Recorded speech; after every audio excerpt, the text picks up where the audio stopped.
Okay, so once you've got all your benching in, next you want to tackle the duckboard, which have a whole lot of floor space, so our duckboard is going to be relatively small. Anyway, in the package that we send you, you can go ahead and find the labels. They'll say duckboard runners and duckboard tops.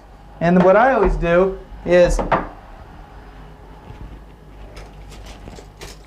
measure from the inside of any legs, because you just want to make this as one removable rectangle if you can. So I'm going to measure from the inside of this leg right to below the bench, which is giving me about 16 inches.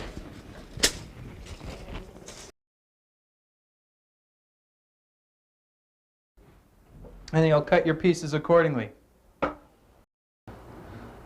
Okay, now what we're going to do is assemble our duckboard panel, which is the removable grate that covers the floor of your sauna. And we've already measured the floor space, and so we've determined the size that our duckboard is going to be. But a couple little pointers that I wanted to give you. We send you this 5/8 inch material for both the runners and the top pieces.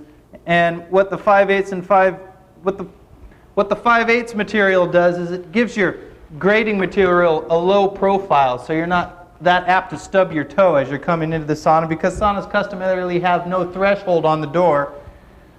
So that's the reason why we have this low profile material. And what you want to do too is you want to bottom nail. These are the bottom pieces here, and we want to bottom nail through this. And the reason that you do that is so that you don't have any exposed fasteners on the top of your duckboard that will bleed with time, and that can be unsightly.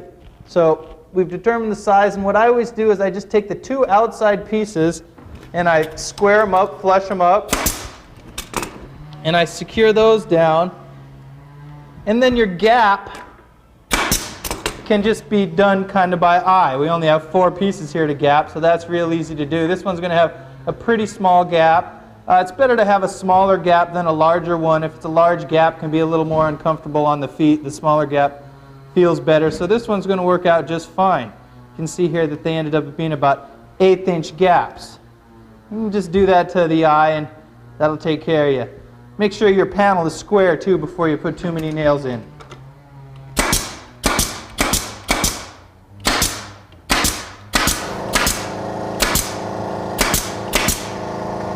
I usually do 2 nails per board and 3 nails on the end boards.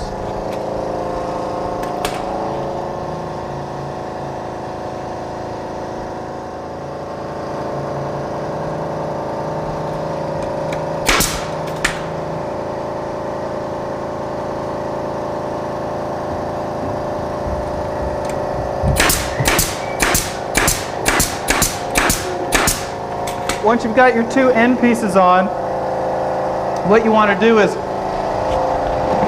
equally spread out the rest of the runners.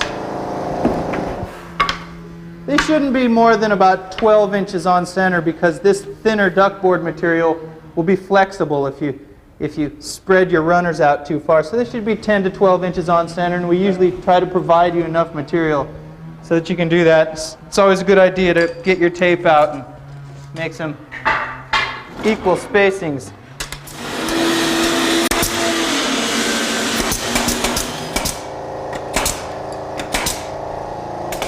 And when we're done, your duckboard panel should end up looking like that, with no exposed fasteners.